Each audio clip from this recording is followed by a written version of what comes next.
지난주에는 사도 바울이 고린도 교회 성도들에게 편지를 통하여서 인사하는 내용을 살펴봤죠. 고린도 교회 성도들 중에 문제를 일으키는, 교회 내에서 문제를 일으키는 자들이 많았지만은 그럼에도 불구하고 바울은 이 고린도 교회 성도들을 생각할 때, 문제 많은 사람들을 생각할 때 하나님께 감사하게 된다는 말을 하였습니다. 문제는 있었지만은 그 중에서도 감사할 것도 많이 있다는 말을 한 것입니다. 문제가 좀 있다고 감사도 하지 못하고 불행한 사람처럼 살아가면 좋지 못하죠. 문제는 문제고 또 감사할 것은 감사해야 하는 것입니다. 이제 지난주 말씀과 오늘 말씀 사이에 우리가 읽지 않은 부분이 있는데요. 고린도전서 1장 14절에 보면 나는 그리스도와 가이오 외에는 너희 중 아무에게도 내가 세례를 베풀지 아니한 것을 감사하노니 바울 사도가 이런 말을 합니다. 바울은 사람들에게 자기가 사도고 목회자지만 세례를 많이 베풀지 않았습니다. 그걸 참 다행이다 그렇게 생각한다는 겁니다. 왜 그런 말을 하고 있는지 그 이어지는 말씀에서도 설명하고 있는데요. 그리스도께서 나를 보내신 것은 세례를 베풀게 하려 하심이 아니요 오직 복음을 전하게 하려 하심이로다 이렇게 말씀하십니다. 바울 자신이 해야 할 중요한 일은 사람들에게 세례 베풀어 주고, 그래서 자신이 세례 베풀어 줬다고 해서 아이고 자기 교회 성도 만들고 내 교회 성도 만들고 그 사람들로부터 우리 사도님 이렇게 인정받고 그런 거 중요한 것이 아니라는 말입니다. 바울 사도 자신은 사람들에게 세례 주는 거는 별 관심 없고 누군가가 주겠죠. 누군가 주니까 그런 사람들한테 받고 자신은 오직 복음 전하는 일에만 더 집중하겠다 이렇게 말했던 것입니다. 오늘 내용에서는 예수 그리스도의 십자가의 도의 능력에 대해서 함께 상고해 보고자 합니다. 십자가의 도가 멸망하는 자들에게는 미련한 것이요 구원을 받는 우리에게는 하나님의 능력이라 이렇게 말씀하십니다. 예수님께서 십자가에 달려 죽으신 것을 보고 이렇게 비참하게 돌아가셨죠. 십자가에 손발에 못이 박혀가지고 비참하게 그렇게 죽으니까 유대인들이 조롱했습니다. 아이고 그가 별 수 없구나. 기적을 행하고 병든 자들을 고치고 그리고 자신을 믿는 자는 죽지 않을 것이고 살아서 믿는 자는 영원히 죽지 않을 것이다. 이런 말을 한다고 떠들더니 결국은 자신도 죽게 되었구나 이렇게 생각들을 했을 것입니다. 그동안 예수를 어쨌든 넘어지게 하고 잡아서 죽이려고 감옥에 넣으려고 하던 제사장이나 바리새인들, 유대의 지도자들은 예수가 죽는 것을 보고 좋아했죠. 그 봐라, 너희들 예수 믿는 것이 얼마나 헛된 일인지 증명되었지 않느냐 하면서 자기들이 이겼다고 좋아했을 것입니다. 그들이 볼 때 이 예수를 따라다니는 사람들은 아주 헛된 자고 미련한 자들이었습니다. 예수님께서 부활하시는 것을 알기 전까지는 그렇게 했겠죠. 저 미련한 사람들, 예수 믿는다고 그 고생하면서 들판이고 산이고 온갖 따라다니고 그러더만은 예수 죽는 거 받지 않느냐, 미련한 자들 이렇게들 했겠죠. 오늘날에도 예수님을 받아들이지 못하는 자들에게는 예수님의 십자가의 죽음, 이 십자가의 도는 미련할 뿐입니다. 사람들은 예수 믿는 것에 대해서 스스로 힘으로 좀 살지 못하는 약한 자들이나 믿는 것, 그런 자들이나 신에 기대는 것이다 이런 것점으로 생각합니다. 아니면 예수 믿고 이 기독교를 거짓된 종교, 속임수를 쓰고 돈이나 갈취하는 종교점으로 생각합니다. 그래서 오늘날 그들이 보기에 주를 믿는 자들은 시간과 돈과 에너지 낭비하면서 사는 오늘 말씀하고 있는 미련한 자들일 뿐입니다. 그러나 정말 주 예수를 믿는 자들에게는 십자가의 도는 결코 미련한 것이 아닙니다. 믿음의 사람들에게 십자가의 도는 능력이 됩니다. 사도행전 3장 6절에 베드로가 하루는 성전에 들어가다가 성전 미문에 앉아있는 날 때부터 안전병이 된 자를 보게 되죠. 그 사람을 보고 뭐 그전에는 그냥 다녔는데 갑자기 처근하고 내가 고쳐줘야 되겠다 그런 생각이 들었던 것입니다. 그래서 안전병을 향하여서 이렇게 말하죠. 은과 금은 내게 없거니와 내게 있는 것으로 네게 주노니 나사렛 예수 그리스도 이름으로 일어나 걸어라 했을 때 날 때부터 평생을 안전병으로 살던 자가 벌떡 일어났습니다. 발목에 30년 오랫동안 걷지 않았으니까 발목에 근육이 다 빠지고 힘이 없죠. 이 사람이 벌떡 일어나서 서게 되었던 것입니다. 베드로 사도에게는 예수의 이름이 바로 그의 능력이었습니다. 과거에 예수를 핍박하는 유대인들 뿐만 아니라 오늘날에도 예수 믿기를 거부하는 자들에게 이 십자가 소리는 미련한 소리로 들리지만은 그러나 예수 그리스도를 자신의 구세주로 믿고 영접하는 자들에게는 하나님의 능력, 그 하나님의 능력이 자신의 능력이 되는 것입니다. 기록된 바 내가 주에 있는 자들의 주의를 멸하고 총명한 자들의 총명을 폐하리라 하였으니 주에 있는 자가 어디 있느냐 선비가 어디 있느냐 이 세대의 변론가가 어디 있느냐 하나님께서 이 세상의 지혜를 미련하게 하신 것이 아니냐. 오늘 바울 사도가 이렇게 말을 합니다. 신약 성경에 보면요 바리새인 사두개인들처럼 그 당시 유대 사회에서 인정받고 지혜자로 불리던 자들이 틈만남의 예수를 시험하려고 하죠. 자, 저 예수 내가 한번 단단히 벼르다가 시험해서 코를 납작하게 해주겠다 이렇게 하면서 시험을 하죠. 그러나 예수님 말씀 앞에서 그들이 막 오만 장깨들 그들의 노력이 헛사가 되는 것을 우리는 성경에서 볼 수가 있습니다. 세상의 지혜를 아무리 뽐내어도 하나님의 말씀이나 지혜 앞에서는 별 볼 일 없습니다. 세상의 과학자들, 철학자들, 인문학자들이 인간에 대해서 아무리 탐구하고 연구해도 하나님께서 창조하신 우리 인간에 대해서 극히 일부만 아는 것입니다. 우리 인간에 대해서 오늘 안다고 하지만 극히 일부만 압니다. 의사들이 우리 몸을 치유한다고 하지만 우리 몸의 극히 일부만 알고 치유하고 있는 것입니다. 세상에서 탁월한 것으로 여겨지는 지혜라도 우리 하나님 앞에서는 어린아이의 지혜 같고 미련한 것이 될 뿐입니다. 오늘 우리들도 말을 할 때나 중요한 결정을 할 때 믿음으로 할 수 있어야 합니다. 하나님 주시는 참된 지혜를 사용할 수 있어야 합니다. 그러려면 우리 하나님의 말씀을 가까이 하고 늘 묵상하고 우리 마음에 새겨야 합니다. 그래야 하나님의 지혜를 사용할 수가 있습니다. 신명기 6장 6절에서 7절 말씀을 보면요. 오늘 내가 네게 명하는 이 말씀을 너 마음에 새기고 네 자녀에게 부지런히 가르치며 집에 앉았을 때든지 길을 갈 때든지 누워 있을 때든지 일어날 때든지 이 말씀을 강론할 것이며 이렇게 말씀하고 있습니다. 그만큼 오늘 말씀 그 말씀에 길을 갈 때나 누워 있을 때 하나님 말씀을 생각하고 묵상하는데 우리 그렇게 하십니까? 길을 갈 때 하나님 말씀 묵상하십니까? 누워서 혹시 계실 때 하나님 말씀을 생각하십니까? 아니면 다른 생각하십니까? 그만큼 우리 하나님의 말씀을 귀하게 여기고 사랑해야 한다는 것입니다. 그럴 때 우리는 하나님의 지혜를 사용할 수가 있습니다. 하나님의 지혜에 있어서는 이 세상이 자기 지혜로 하나님을 알지 못하므로 하나님께서 전도에 미련한 것으로 믿는 자들을 구원하시기를 기뻐하셨도다. 세상의 지혜로는 하나님을 깨달아서 온전히 알 수가 없고 하나님을 발견할 수가 없습니다. 그래서 세상에 지식이 많을수록 박사, 학위가 있는 사람일수록 우리 하나님을 더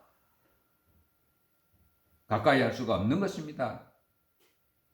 주를 믿기가 더 어려운 것입니다. 세상 과학으로 따져보면 인간의 진화론이 창조론보다 더 가슴에 와닿죠. 저 미물에서 사람이 진화하여서 원숭이가 되어서 원숭이가 사람이 되었다고 하는 그런 말들을 배운 사람들은 더 잘 받아들입니다. 1918년에 죽은 지금부터 그렇게 많지 한 4, 5년 전이었는데요. 20세기 최고의 과학자로 불리는 스티븐 호킹이라는 사람이 말하기를 사후 세계나 천국이 우리를 기다리고 있다는 믿음은 죽음을 두려워하는 인간이 꾸며낸 동화에 불과하다 이렇게 말하면서 사후 세계나 천국은 있을 수가 없다 이렇게 말을 했습니다. 지금 최고의 과학자라는 사람이 그런 말을 했다는 거죠. 죽음을 앞두고 얼마 목전에 두고 신의 존재를 부정한 것입니다. 세상 이치로 따져보면 주일날 교회에 나오는 것도 여러모로 불편하고 손해가 되죠. 일요일 같은 날 집에 쉬는 것이 여러모로 자신에게 유익되다고 계산으로 따져보면 그렇게 되는 것입니다. 성경은 오늘 우리에게 여러 가지 지식을 동원해서 믿지 않는 사람들에게 하나님을 설명해 주라 그러지 않습니다. 세상 사람들에게 하나님 설명해 줄 때 요리조리 철학적으로 논리적으로 설명해 주라고 하지 않습니다. 로마서 1장 17절 말씀을 보면요. 복음에는 하나님의 의가 나타나서 믿음으로 믿음에 이르게 하나니 이렇게 기록하고 있습니다. 또 로마서 10장 10절에는 사람이 마음으로 믿어 의에 이르고 입으로 시인하여 구원에 이르느니라 이렇게 기록하고 있습니다. 믿음을 강조합니다. 믿음으로 구원을 받기도 하고 믿음으로 믿음에 이르기도 하는 것입니다. 사도행전 16장 31절에는요. 주 예수를 믿으라 그리하면 너와 내 집에 구원을 얻으리라 이렇게 말씀하고 있습니다. 이 말씀을 믿는 자에게 기적이 일어나는 것입니다. 하나님께서는 세상 사람들을 보기에 미련해 보이는 이런 말씀으로 사람들을 그에게 이끄시고 또 믿음이 생겨나게 하시는 것입니다. 만약 복잡한 이론과 우리 설득력과 말주변 이런 걸로 전도하라고 하셨다면 전도할 수 있는 사람이 몇 명이나 되겠습니까? 하나님께서는 미련해 보이는 이 전도라는 방법으로 아주 단순한 방법으로 사람들을 믿게 하시고 구원하시기를 기뻐하신다는 것입니다. 이제 유대인은 표적을 구하고 헬라인은 지혜를 찾으나 우리는 십자가에 못 박힌 그리스도를 전하니 유대인에게는 거리끼는 것이요 이방인에는 미련한 것이로되 오직 부르심을 받은 자들에게는 유대인이나 헬라인이나 그리스도는 하나님의 능력이요 하나님의 지혜니라 이렇게 말씀하십니다. 그 당시가 이제 유대 사회였으니까 그때 유대인들이 많았겠죠. 이 유대인들에 대해서 이 유대인들은 오랫동안 메시아가 오시기를 기다렸습니다. 과거 선지자들이 예언한 그 메시아를 기다리고 있었죠. 근데 이 예수라는 사람이 와서 보니까 자기가 이 메시아인 것처럼 행동한다는 거죠. 그래서 메시아로 인정하기 위해서는 표적이 필요하다 이렇게 말합니다. 예수님께 자꾸 표적을 좀 보여봐라, 표적을 보여봐라 이런다는 것이죠. 그때 예수님께서 대답하시기를 악하고 엄난한 세대가 표적을 구하나 요나의 표적밖에는 보여줄 표적이 없느니라 대답하시고 예수님 가버리십니다. 표적 보여달라는 사람 놔두고 다 가버리십니다. 예수님께서는 사람들에게 이미 많은 표적을 보여줬습니다. 기적도 보여주시고 병든 자 고치시고 눈먼 자 눈뜨게 하시고 오만 기적 표적 다 보여주는데도 사람들은 또 표적 내놔라 그러면 표적 보여달라고. 예수님은 더 이상 보여줄 것 없다는 겁니다. 안 보여주시겠다는 겁니다.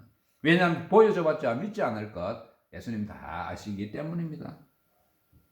그리고 이제 헬라인들은 지혜를 찾는다 그렇게 말하고 있습니다. 예수 믿으려면 좀 논리적으로 따져봐야 되겠다는 거죠. 그 당시 그 고린도 지역, 우리 오늘 고린도전서 하고 있는데요. 이 고린도 지역 같은 데서는 헬라의 철학이 쫙 퍼져 있을 때였습니다. 그 당시에는 그리스, 오늘날의 이 그리스가 헬라 문화의 중심지였는데요. 이 고린도 지역이 그리스 지역과 가깝습니다. 가깝기 때문에 고린도에도 이 헬라 철학이 쫙 퍼져 있었습니다. 우리가 잘 아는 헬라 철학자 중에서 유명한 사람이 있죠. 너 자신을 알라. 누가 말했죠? 누가 말했습니까? 소크라테스라는 사람. 너 자신을 알라. 그 당시에 이런 헬라 문화가 너 자신을 알라. 뭐 이런 것 같은 철학적인 이런 것들이 아주 유행하던 때였습니다. 그래서 헬라인들은 모든 것을 지식적으로 따져봅니다. 그래서 이해가 되면 받아들이고 이해가 받아들이지 않으면 안 되면 안 받아들입니다. 그래서 예수라는 사람이 자기가 뭐 기적도 행하고 뭐 이렇게 메시아라고 그런 소문이 있는데 헬라인들은 우리가 한번 따져보겠다는 거죠. 따져봐가서는 절대 믿지 못하는 것입니다.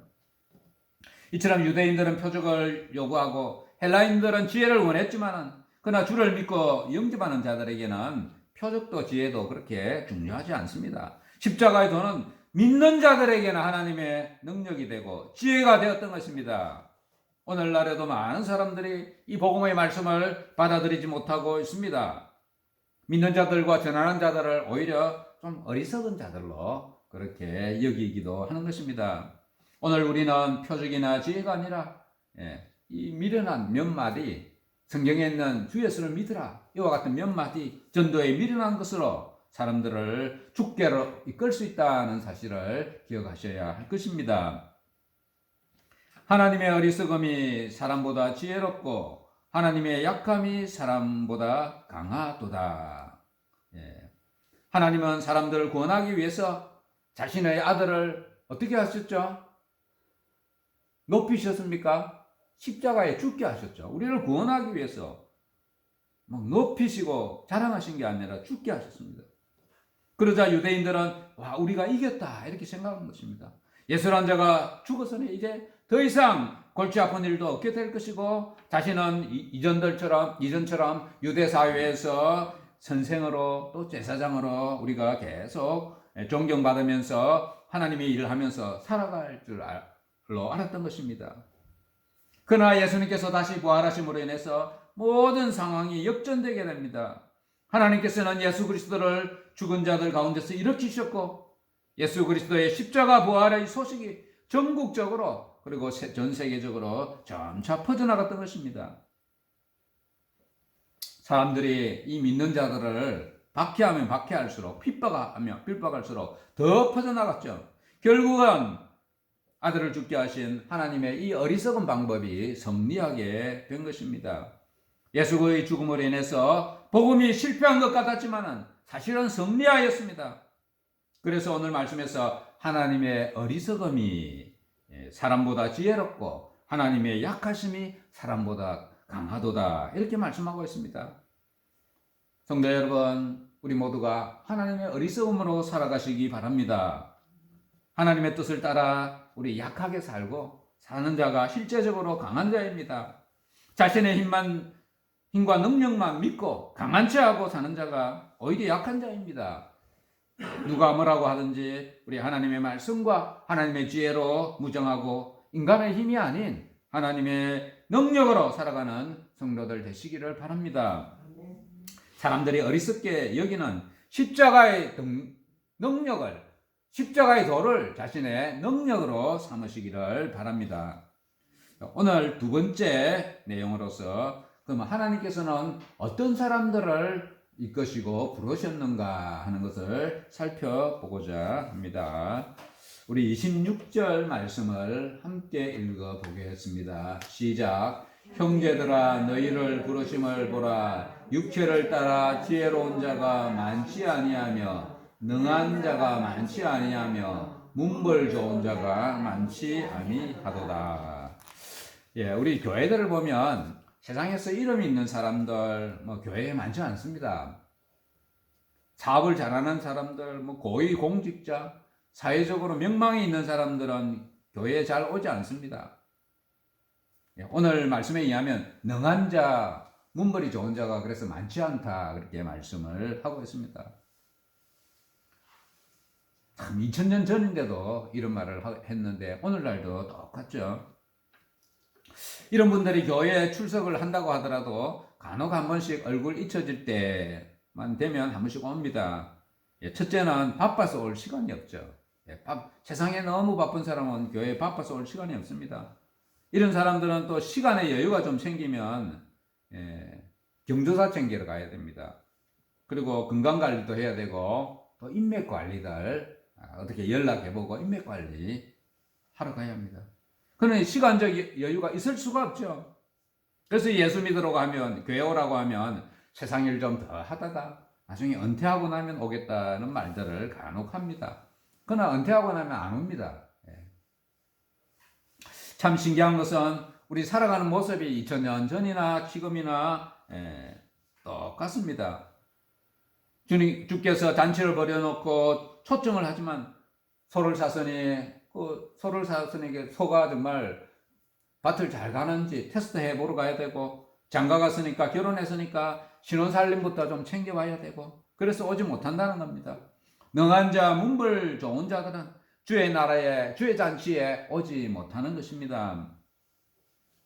그러나 하나님께서 세상에 미련한 것들을 택하사 지혜 있는 자들을 부끄럽게 하려고 하시고, 세상에 약한 것들을 택하사 강한 것들을 부끄럽게 하시며 라고 말씀하십니다. 세상에서 명망이 있는 사람들 잘 오지 않다 보니 우리 교회는 상대적으로 좀 이름 없는 사람들,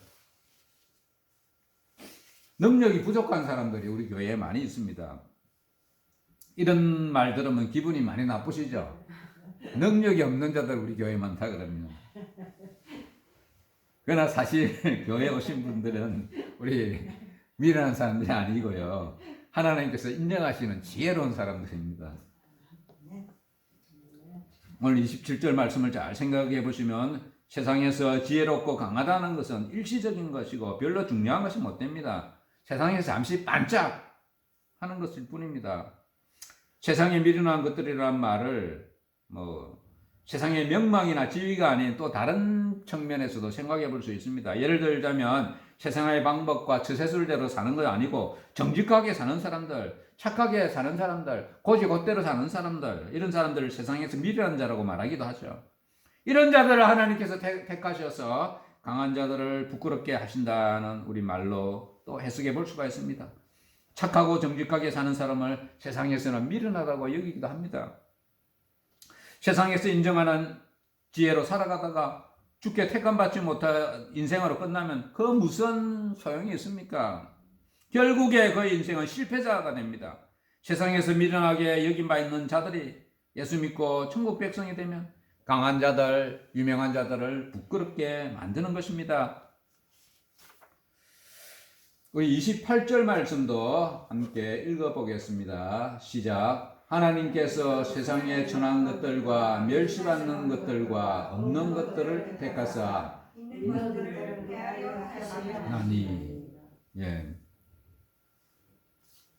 29절도 읽어보겠습니다. 이는 아무 육체도 하나님 앞에서 자랑하지 못하게 하려 하심이라. 세상에서 강한 자로 살고 대우받으면서 사는 자들이 하나님 나라 들어가는 면에 있어서는 유리하지가 않다는 것이죠. 세상에서 너무 잘 나가서 주일에 교회에 나올 수 없는 정도가 된다면 그것은 결과적으로 손해보는 인생이 됩니다. 주 앞에 나오기 위해서는 뭔가 내려나와야 돼요. 방해되는 것들을 내려놔야 나올 수 있지, 다 두 손, 양손 다 잡고 있으면 못 나옵니다. 그러나 세상에서 별 볼 일 없게 여김받는 자들은 시간 많죠. 여유가 있으니까 마음껏 나와서 예배하고 찬양할 수가 있는 것입니다. 그런데 이렇게 주께 나오는 것도 사실은 자신이 원해서 자신의 노력만으로 나오게 된 것이 아닙니다. 우리 나올 수 있도록 환경과 여건을 하나님께서 만들어 주시고 은혜를 베풀어 주신 것입니다. 그렇다면 주께 나오는 자는 은혜 받은 자들입니다. 나온다고 해서 우리가 자랑할 것은 없습니다. 은혜 주신 분은 하나님이시기 때문입니다. 너희는 하나님으로부터 나서 그리스도 예수 안에 있고 예수는 하나님으로부터 나와서 우리에게 지혜와 의로움과 거룩함과 구원함이 되셨으니 기록된 바 자랑하는 자는 주 안에서 자랑하라 함과 같게 하려 함이라. 믿는 자들, 우리는 하나님으로부터 난 자들입니다. 우리 스스로 뭐가 된 게 아니고 하나님으로부터 난 자고 하나님 불러주신 자들입니다. 예수님께서도 하나님으로부터 나왔습니다. 그러나 예수님과 우리하고는 또 큰 차이가 있는데요. 예수님은 창세전에 하나님께서 손으로 만드신 분이 아니고 창세전에 하나님으로부터 나오셔서 아버지와 함께 계시던 분으로 피조물이 아닙니다. 하나님의 피조물이 아닙니다. 그런 예수님을 이제 우리가 의지할 때 우리에게 지혜가 되어 주시고 의로움과 거룩함과 구원함을 주신다고 말씀하고 있습니다. 오늘 우리는 하나님으로부터 나왔고 난 자들이고 하나님의 부르심을 받은 자들입니다. 그 은혜로 예수 믿고 구원받은 자들이 되었습니다.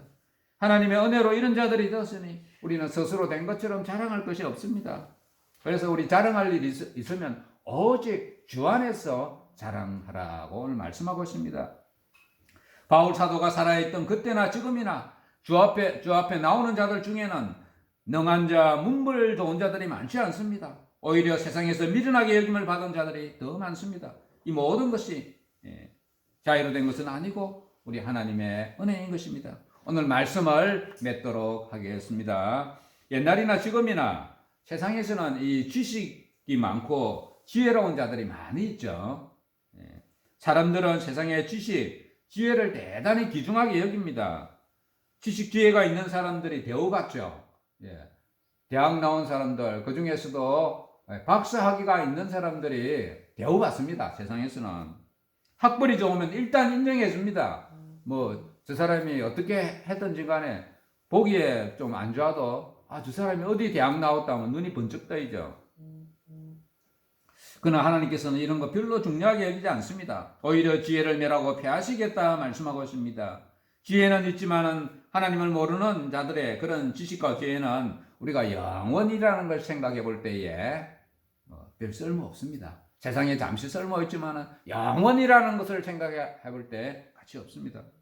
2000여 년 전 예수님께서 이 땅에 오셨을 때 이스라엘 중에는 세상에서 지혜가 있는 사람들이 많이 있었습니다. 그러나 그런 지혜와 지식은 예수님을 받아들이는 것에는 무용지물이었습니다. 세상에서는 쓰임받는 지혜였지만 그것은 예수 그리스도를 받아들이는데 오히려 방해가 되었던 것입니다. 유대인들 중에서 특별히 학식이 높은 제사장들, 지도자들, 지식인들 이들은 대단한 지혜를 가지고 있었지만 그것들이 예수 그리스도를 믿는 일에는 도움이 안 되고 오히려 방해가 될 뿐이었습니다. 그들의 지식과 지혜로 따져보니 예수를 믿을 수가 없었던 것이죠. 그래서 그들은 자신의 지식과 지혜를 내세우며 예수님을 핍박하고 박해하는 일에 오히려 앞장섰습니다. 그들의 지혜는 예수님을 받아들이는 것이 아니라 핍박하고 박해하는 데 사용되었던 것입니다. 이처럼 세상이 자기 지혜로 하나님을 알지 못함으로 하나님께서 전도에 미련한 것으로 믿는 자들을 구원하시고자 하셨던 것입니다.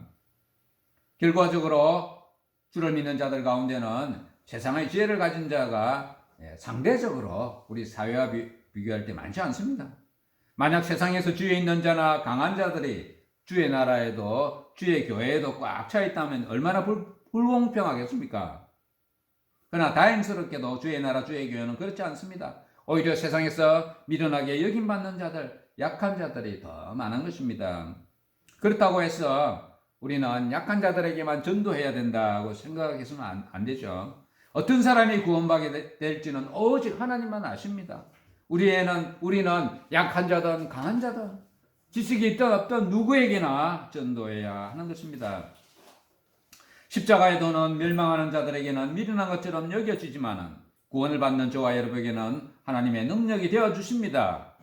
사람의 눈에 미련해 보이는 복음에 능력이 있습니다. 예수 십자가에는 능력이 있습니다.